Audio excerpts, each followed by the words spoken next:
नमस्कार दोस्तों, स्वागत है आप लोगों का नंबर वन जी के चैनल में। आज की वीडियो में हम बात करने वाले हैं एक राजा के बारे में जिसने खून से इतिहास लिखा और फिर उसी ने दुनिया को शांति का रास्ता दिखाया।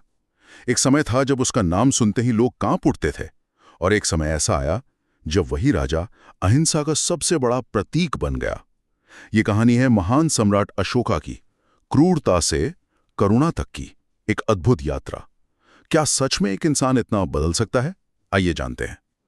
मुझे लगता है कि इस विषय की जो सबसे दिलचस्प बात है ना, हाँ। वो यही है कि इंसानी फितरत आम तौर पर ऐसे काम नहीं करती है। हाँ, बिल्कुल। आप इतिहास के पन्ने पलट कर देखिए, आपको ऐसे बहुत से विजेता मिलेंगे, तानाशाह मिलेंगे, जो जैसे जैसे सत्ता के शिखर पर पहुंचते हैं, हाँ। वो और ज्यादा क्रूर होते चले जाते हैं। मतलब उनका अहंकार बढ़ता जाता है ना। एग्जैक्टली। कोई भी राजा तब अपनी तलवार नहीं छोड़ता जब वो अपनी ताकत के एकदम चरम पर हो। हम सिकंदर को जानते हैं, चंगेज खान को जानते हैं, वो कभी नहीं रुके। वो तो आखिरी सांस तक बस लड़ते ही रहे। सही कहा। लेकिन सम्राट अशोक का जो मामला है, वो पूरे मानव इतिहास में एक अनोखा प्रयोग है। हमारे सामने एक ऐसा इंसान है जिसके दो एकदम अलग और एक दूसरे के एकदम विरोधी चेहरे हैं। मतलब एक तरफ तो वो सत्ता का भूखा और बहुत ही क्रूर योद्धा है। हाँ, और दूसरी तरफ वही इंसान जीवन के एक खास मोड़ पर आकर बिल्कुल एक शांत, खिले हुए कमल के फूल जैसा बन जाता है। तो हमें ये समझना होगा कि इस बदलाव के पीछे की आखिर मैकेनिज्म क्या थी। और मुझे लगता है कि इस मैकेनिज्म को समझने के लिए ना हमें उस माहौल को समझना पड़ेगा जिसमें अशोक पले बड़े थे। अगर हम उनके पारिवारिक बैकग्राउंड को देखें तो मौर्य वंश कोई मामूली राजघराना तो था नहीं। बिल्कुल नहीं। वो तो उस समय का सबसे शक्तिशाली वंश था। हाँ, उनके दादा चंद्रगुप्त मौर्य ने इस पूरे साम्राज्य की नींव रखी थी, और फिर उनके पिता राजा बिंदुसार ने इसे और आगे बढ़ाया। तो 304 ईसा पूर्व में जब अशोक का जन्म हुआ, तब मौर्य साम्राज्य अपने आप में एक प्रेशर कुकर जैसा था। Pressure cooker? हाँ। ये बहुत से शब्द इस्तेमाल किया आपने। मतलब सत्ता हासिल करने की होड़ बहुत ही भयानक थी। मैंने जब इन स्रोतों को पढ़ा तो मुझे लगा कि अशोक के शुरुआती व्यक्तित्व को हम एक दोधारी तलवार कह सकते हैं। दोधारी तलवार कैसे? मतलब एक तरफ तो उनमें गजब की कूटनीतिक समझ और बुद्धि थी, लेकिन उसके साथ ही एक ऐसी हिंसक आक्रामकता थी जो सच में किसी को भी डरा सकती है। देखिए, ये जो आक्रामकता थी ना, ये कोई खामी नहीं थी, बल्कि मैं कहूंगी कि उस दौर के हिसाब से ये एक सर्वाइवल स्किल थी। अच्छा, सर्वाइवल स्किल। ले राजा में एक खास तरह की कठोरता होने की उम्मीद की जाती थी। आप उन्हें एक ऐसे सांचे में ढला हुआ इंसान मान सकते हैं जिसे बचपन से बस यही सिखाया गया था कि कमजोरी दिखाने का मतलब है मौत। बाप रे। उस समय मौर्य साम्राज्य में कई अलग अलग प्रांत थे, और हर प्रांत का अपना एक अलग मिजाज था। अगर राजा जरा सा भी कमजोर दिखे ना, तो वहां विद्रोह भड़कने में जरा भी देर नहीं लगती थी। खैर, विद्रोह की अगर बात करें तो अशोक की पहली बड़ी परीक्षा भी तो तक्षशिला में ही हुई थी, है ना? बिल्कुल, तक्षशिला का विद्रोह। हाँ, स्रोतों के मुताबिक तक्षशिला, जो कि उस समय शिक्षा और व्यापार का एक बहुत ही बड़ा केंद्र था, वहां एक भारी विद्रोह हो गया था, और राजा बिंदुसार ने अशोक को वहां हालात संभालने के लिए भेजा। और वहां उन्होंने जो किया वो इतिहास में दर्ज है। हाँ यार, मतलब अशोक ने जिस तरह उस विद्रोह को कुचला, वो कोई शांति वार्ता तो बिल्कुल नहीं थी। उन्होंने सीधे अपनी ताकत का ऐसा खौफनाक मुजाहरा किया कि बस विद्रोहियों की रूह कांप गई होगी। तक्षशिला तो बस एक शुरुआत थी। इसके बाद उन्हें उज्जैन का गवर्नर बनाया गया, और कूटनीतिक नजरिए से देखा जाए तो ये एक बहुत ही महत्वपूर्ण कदम था। वो कैसे?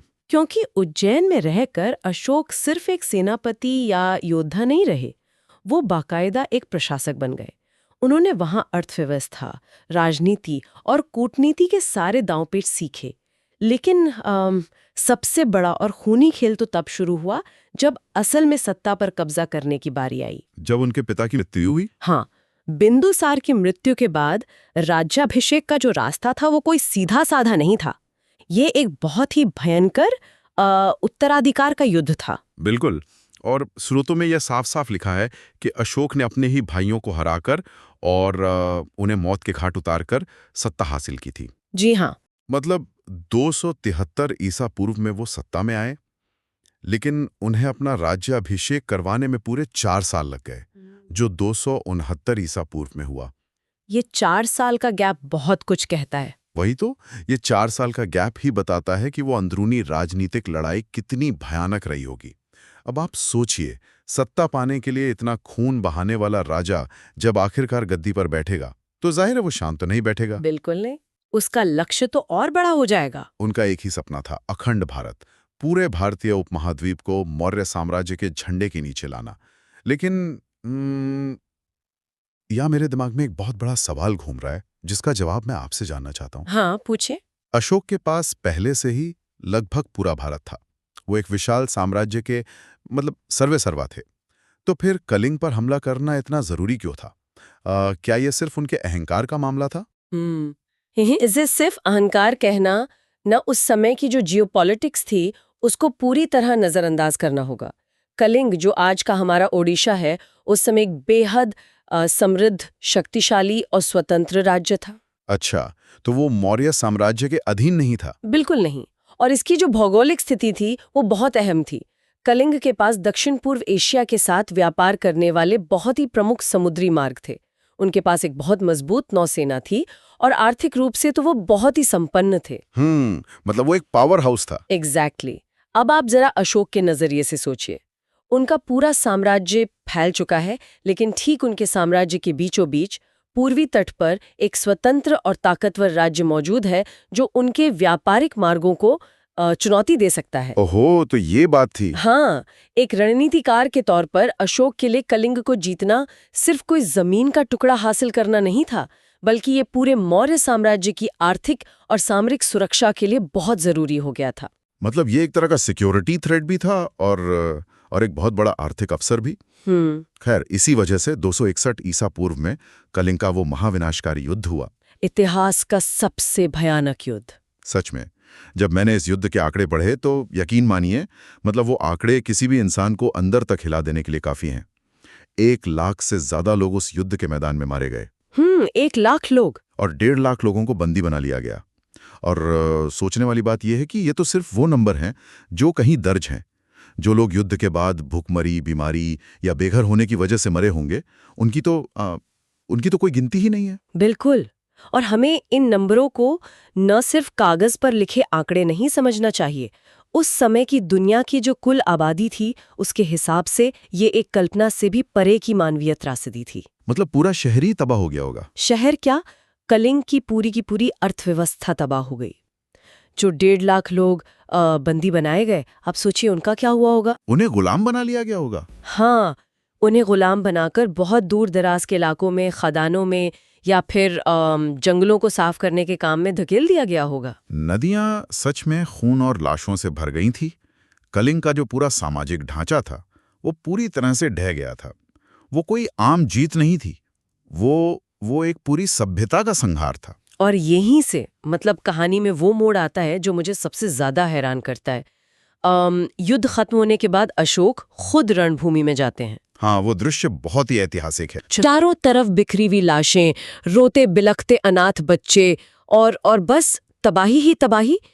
उस दृश्य ने अशोक के दिमाग पर जो मनोवैज्ञानिक असर डाला, उसे समझना बहुत जरूरी है। वो पल जब एक क्रूर विजेता अचानक ये महसूस करता है कि ये जीत नहीं बल्कि एक बहुत बड़ी हार है। बिल्कुल, वही वो क्षण था जब चंडाशोक का अंत हुआ और शांति के दूत का जन्म हुआ। लेकिन माफ कीजिएगा, लेकिन यहीं पर मैं एक बात रखना चाहूंगा और थोड़ी असहमति जताना चाहूंगा। अरे बताइए, क्या बात है? देखिए, एक राजा जो सत्ता के लिए अपने सगे भाइयों को मार सकता है, जो लाखों लोगों का इतना बेरहमी से कत्लेआम करवा सकता है, वो अचानक एक ही दिन में संत कैसे बन सकता है? ये सवाल तो बहुत से इतिहासकार भी उठाते हैं। वही ना, क्या ये सच में एक हृदय परिवर्तन था या फिर ये एक बहुत ही स्मार्ट पीआर स्टंट था? एक बहुत ही सोची समझी राजनीतिक चाल। जरा सोचिए, साम्राज्य अब इतना बड़ा हो चुका था कि उसे सिर्फ हथियारों के दम पर अनिश्चित काल तक तो नहीं संभाला जा सकता था। आप कह रहे हैं कि एक स्ट्रैटेजी थी? हाँ, क्या धम्म और शांति का नारा लगाकर अशोक ने बिना अपनी सेना पर भारी खर्च किए अपने साम्राज्य को एकजुट रखने की चाल नहीं चली थी? देखिए, ये एक बेहद शानदार नजरिया है और सच कहूं तो इस पर काफी गंभीर एकेडमिक बहस भी होती रहती है। लेकिन अगर हम थोड़ी गहराई में जाएं तो सच्चाई शायद इन दोनों के बीच कहीं है। मतलब ये सिर्फ पीआर स्टंट नहीं था? नहीं, ये महज पीआर स्टंट में ही हो सकता, क्योंकि इसके बाद उन्होंने जो बदलाव किए वो बहुत बुनियादी और गहरे थे। अगर हम कलिंग से पहले की उनकी नीति और कलिंग के बाद की उनकी नीति का तुलनात्मक विश्लेषण करें तो जमीन आसमान का फर्क दिखता है। वो कैसे? कलिंग से पहले उनका जो शासन था वो पूरी तरह से भय और सैन्य शक्ति पर आधारित था, लेकिन कलिंग के बाद उन्होंने अपनी सैन्य विस्तार की नीति को पूरी तरह रोक दिया। एक सम्राट का अपनी सेना के विस्तार को हमेशा के लिए रोक देना कोई छोटी बात नहीं है। ये एक बहुत बहुत बड़ा राजनीतिक जोखिम होता है। हाँ, जोखिम तो है। अगर आप कमजोर दिखेंगे तो कलिंग जैसे और भी राज्य विद्रोह कर सकते हैं। बिल्कुल, लेकिन उन्होंने शक्ति की जगह एक नए वैचारिक गोंद का इस्तेमाल किया जो पूरे साम्राज्य को जोड़ सके, और वो था उनका धम्म। धम्म सिर्फ एक व्यक्तिगत धर्म नहीं रह गया था, ये एक स्टेट आइडियोलॉजी या कह लें कि राज्य की विचारधारा बन गई थी। तो फिर ये धम्म असल में काम कैसे करता था? क्योंकि जब हम धम्म की बात करते हैं तो अक्सर लोग इसे सिर्फ बौद्ध धर्म से जोड़ लेते हैं। हाँ, ये एक बहुत आम गलतफहमी है। लेकिन इन स्रोतों के अनुसार अशोक का धम्म एक बहुत ही व्यापक नैतिक ढांचा था। इसके 5 मुख्य बिंदु थे। बिल्कुल, और वो पांचों बिंदु बहुत ही व्यावहारिक थे। हाँ, पहला था अहिंसा, यानी किसी भी जीव की हत्या ना करना। दूसरा, हमेशा सत्य बोलना। तीसरा था बड़ों और गुरुओं का आदर करना। चौथा, दया और करुणा रखना।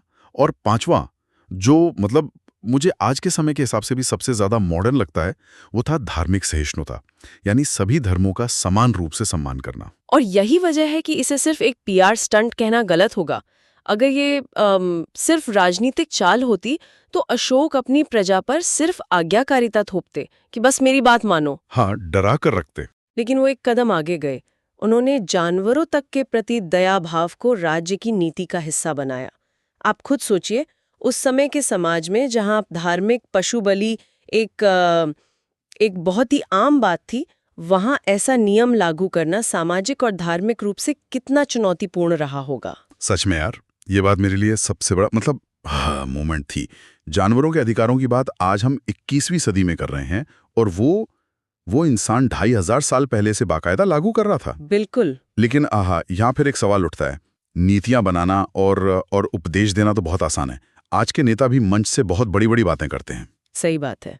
तो अशोक ने इन उपदेशों को जमीन पर कैसे उतारा? आम जनता की रोजमर्रा की जिंदगी में इसका क्या असर हुआ? ये बहुत ही अहम सवाल है कि इम्प्लीमेंटेशन कैसे हुआ।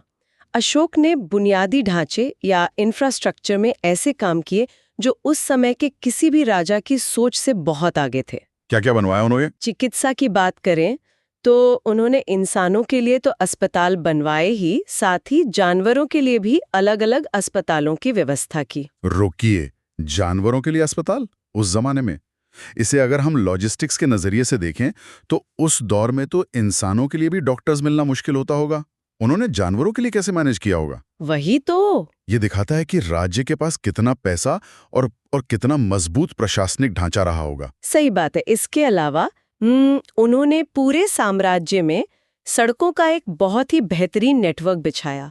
अब सड़कें सिर्फ सेना के मार्च करने के लिए नहीं थी, बल्कि व्यापारियों और आम यात्रियों के लिए सुरक्षित बनाए गए। और सड़कों के किनारे पेड़ भी लगवाए, है ना? हाँ, छायादार पेड़ लगवाए गए और जगह जगह यात्रियों के लिए कुएं और तालाब खुदवाए गए। अब देखिए, इसे सिर्फ उनका पर्यावरण प्रेम मत समझिए, ये व्यापार को बढ़ावा देने की एक बहुत बड़ी आर्थिक रणनीति भी थी। अच्छा, कैसे? जनसेवा के माध्यम में पूरी तरह से बदल दिया। बिल्कुल। उन्होंने ये समझ लिया था कि अगर जनता खुश रहेगी, सुरक्षित रहेगी, तो उनके खिलाफ विद्रोह की गुंजाइश अपने आप कम हो जाएगी। इस पूरे प्रशासनिक सुधार में मुझे ना एक चीज बड़ी दिलचस्प लगी, धम्म महामात्र नाम के अधिकारियों का कॉन्सेप्ट। ओहो, धम्म महामात्र, ये अशोक के प्रशासन की एक बहुत ही अनोखी कड़ी थी। अगर हम इसे आज के संदर्भ में समझें तो क्या हम इन्हें आज के पब्लिक ग्रीवेंस ऑफिसर्स या फिर मानवाधिकार आयोग के अधिकारियों जैसा मान सकते हैं, जो सीधे आम जनता के बीच जाते थे और उनकी समस्याएं सुनते थे? ये तुलना काफी हद तक सही है। इन विशेष अधिकारियों का मुख्य काम ही यही था कि साम्राज्य के कोने-कोने में जाना, जनता की समस्याएं सुनना, उन्हें न्याय दिलाना और धर्म के नियमों का पालन करवाना। मतलब ये राजा और प्रजा के बीच एक डायरेक्ट लिंक थे। हाँ, ये एक तरह से सम्राट और आम जनता के बीच का सीधा पुल थे। लेकिन इसमें एक और पहलू भी था। ये अधिकारी इस बात का भी ध्यान रखते थे कि समाज में कहीं नैतिक पतन न हो और सभी संप्रदायों के बीच शांति और सद्भाव बना रहे। ये सभी संप्रदायों के बीच शांति वाली बात ना, ये मुझे अशोक के शासन का स्वर्ण नियम लगती है। मतलब उन्होंने खुद बौद्ध ध्यान को बहुत गहराई से अपना लिया था। हाँ, व्यक्तिगत रूप से। लेकिन उन्होंने कभी भी अपने साम्राज्य की प्रजा पर अपना धर्म जबरदस्ती नहीं थोपा। सहिष्णुता की ऐसी मिसाल इतिहास में बहुत कम मिलती है। हाँ, कि राजा किसी और धर्म का पालन कर रहा हो, हाँ, जनता किसी और धर्म का, हाँ, लेकिन राज्य दोनों का समान आदर कर रहा हो। और यही उनकी सबसे बड़ी वैचारिक जीत थी। उन्होंने साम्राज्य के अंदर की विविधता को कोई खतरा नहीं माना, बल्कि उसे अपनी ताकत बनाया। खैर, लेकिन इन सब चीजों के बीच एक बहुत बड़ा कम्युनिकेशन चैलेंज भी तो रहा होगा ना? Communication challenge? हाँ, मतलब उस दौर में ना कोई न्यूज़ चैनल था, ना इंटरनेट था और ना ही कोई सोशल मीडिया। अशोक इतने विशाल साम्राज्य के राजा थे, भारत से लेकर आज के पाकिस्तान और अफगानिस्तान तक उनका राज फैला था। ऐसे में एक राजा अपने नए विचारों को, अपनी नीतियों को लाखों करोड़ों लोगों तक पहुंचा कैसे रहा था? हाँ, ये सवाल अक्सर दिमाग में आता है। मुझे तो उनका ये तरीका मतलब आज के जमाने के उन बड़े-बड़े बिलबोर्ड्स या फिर वायरल सोशल मीडिया ब्रॉडकास्ट जैसा लगता है। अरे वाह, ये तुलना बहुत सटीक है। सच कहूं तो अशोक संचार या मास कम्युनिकेशन की जो ताकत होती है ना, उसे बहुत अच्छी तरह समझ गए थे। वे पहले ऐसे भारतीय शासक थे जिन्होंने सीधे अपनी जनता से बात करने के लिए पत्थरों का इस्तेमाल किया। मतलब शिलालेख। हाँ, उन्होंने बड़े-बड़े शिलालेख और अशोक स्तंभ बनवाए। और सबसे खास बात मुझे ये लगी कि ये शिलालेख लगाए कहाँ गए? ये कोई राजमहल के अंदर बंद नहीं थे? बिल्कुल नहीं। इन्हें साम्राज्य के जो मुख्य व्यापारिक मार्ग थे, चौराहों और सीमाओं पर स्थापित किया गया, ताकि वहां से गुजरने वाला हर एक व्यापारी, हर आम इंसान उन्हें आसानी से देख सके। Master stroke. और उससे भी बड़ी बात बताऊं, ये संदेश संस्कृत में नहीं लिखे गए थे, जो कि उस समय सिर्फ पढ़े लिखे ऊंचे वर्ग की भाषा मानी जाती थी। तो किस भाषा में थे? अशोक ने अपने संदेश प्राकृत और स्थानीय लिपियों जैसे ब्राह्मी में लिखवाए, जो आम जनता की रोजमर्रा की बोलचाल की भाषा थी। यार, ये एक जीनियस मूव था। अगर आपको अपना संदेश घर घर तक पहुंचाना है तो आपको लोगों की भाषा बोलनी ही होगी। और इन शिलालेखों पे कोई राजा की झूठी तारीफ नहीं थी, बल्कि ये बताया गया था कि एक अच्छा इंसान कैसे बना जाए, न्याय कैसे मिले और सहिष्णुता कैसे रखी जाए। और मजे की बात यह है कि अशोक सिर्फ अपने साम्राज्य तक ही सीमित नहीं रहे, उनकी नजरें पूरी दुनिया पर थीं। लेकिन इस बार सेनाओं के साथ नहीं, है ना? बिल्कुल नहीं। उन्होंने एक क्षेत्रीय विचारधारा को एक वैश्विक धर्म में बदलने का काम किया। हाँ, ये कूटनीति का एक बिल्कुल नया तरीका था। उन्होंने शांति के दूत और धर्म प्रचारक दुनिया भर में भेजे। स्रोतों के मुताबिक उनके ये दूत नेपाल और अफगानिस्तान से लेकर सुदूर मिस्र और ग्रीस यूनान तक गए। हाँ, हेलेनिस्टिक राज्यों तक। अब आप जरा इसकी कल्पना कीजिए, ग्रीस और मिस्र में उस समय हेलेनिस्टिक राजाओं का राज था, जो हमेशा युद्धों में ही उलझे रहते थे। उन युद्ध के भूखे राजाओं के दरबार में जब अशोक के ये खाली हाथ, बिना हथियारों वाले भिक्षु अहिंसा का संदेश लेकर पहुंचे होंगे, तो वो दृश्य कितना अजीब और क्रांतिकारी रहा होगा। सच में, ये सॉफ्ट पावर का शायद दुनिया का पहला और सबसे प्रभावी उदाहरण है।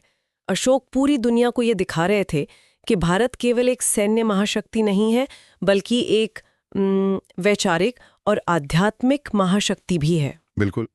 और उन्होंने सिर्फ बाहर के लोगों को नहीं भेजा। जब श्रीलंका, जिसे तब सीलोन कहा जाता था, उसकी बात आई तो उन्होंने अपने खुद के बच्चों को वहां भेजा। हाँ, उनके बेटे महेंद्र और बेटी संगमित्रा का श्रीलंका जाना एक पिता होने के नाते। अपने बच्चों को एक अनजान देश में सिर्फ एक विचार का प्रचार करने के लिए भेज देना, ये बहुत बड़ी बात है। ये दिखाता है कि अशोक अपने इस धम्म के मिशन को लेकर किस हद तक समर्पित थे। ये कोई दिखावा नहीं था, ये उनकी आत्मा में बस चुका था। और उनके इन्हीं अथक प्रयासों का ही तो नतीजा है कि आज सदियों बाद भी उनकी विरासत अमर है। अशोक सिर्फ इतिहास की किताबों के पन्नों में कैद नहीं है, वो आज भी हमारी रोजमर्रा के जीवन में, हमारी राष्ट्रीय पहचान में पूरी तरह जिंदा है। बिल्कुल। अगर हम आज के भारत को देखें तो हम अशोक से घिरे हुए हैं। सारनाथ का जो अशोक स्तंभ है, जिसमें 4 शेर एक साथ पीठ सटाकर बैठे हैं, हाँ, हमारा नेशनल एम्ब्लेम, वही वो आज हमारे स्वतंत्र भारत का राष्ट्रीय प्रतीक है। हर सरकारी दस्तावेज, हर करेंसी नोट पर हम उन्हें देखते हैं। और उससे भी ऊपर हमारा राष्ट्रीय ध्वज तिरंगा, तिरंगे के बिल्कुल बीचों बीच जो सफेद पट्टी पर 24 तीलियों वाला जो नीला चक्र है, वो अशोक चक्र ही तो है, जो निरंतरता और प्रगति का प्रतीक है। हाँ, और धम्म के मार्ग पर हमेशा चलते रहने का प्रतीक है। ये बहुत ही गहरी बात है कि आजाद भारत के संस्थापकों ने किसी हथियार या किसी अन्य राजा के प्रतीक को नहीं चुना, बल्कि उस राजा के प्रतीक को चुना जिसने युद्ध को हमेशा हमेशा के लिए त्याग दिया था। मृत्यु के सदियों बाद भी सम्राट अशोक अहिंसा और मानवता के सबसे बड़े वैश्विक प्रेरणा स्रोत बने हुए हैं। बिल्कुल सही कहा आपने। नई लड़ाइयां और युद्ध की खबरें देखते हैं तो ऐसा लगता है कि हम फिर से उसी क्रूरता की तरफ जा रहे हैं। अगर आज के वैश्विक नेता अशोक की नीतियों, मतलब सहिष्णुता, करुणा और सॉफ्ट पावर से कुछ सीख ले सकें तो शायद इस दुनिया की तस्वीर बहुत अलग होती। अशोक ने इतिहास में ये साबित करके दिखा दिया कि सत्ता की असली ताकत हथियारों में या दूसरों को डराने में नहीं है, बल्कि करुणा में और दिलों को जीतने में है। मैं इसी बात को थोड़ा और आगे बढ़ाते हुए श्रोताओं के लिए एक सवाल छोड़ना चाहूंगी। जी बिल्कुल। हमने बात की कि कैसे कलिंग के महाविनाश और लाखों लोगों के बहते खून ने अशोक को अंदर तक झकझोर दिया और उनका हृदय परिवर्तन किया। तो सवाल ये है कि क्या इंसानी फितरत ऐसी ही है?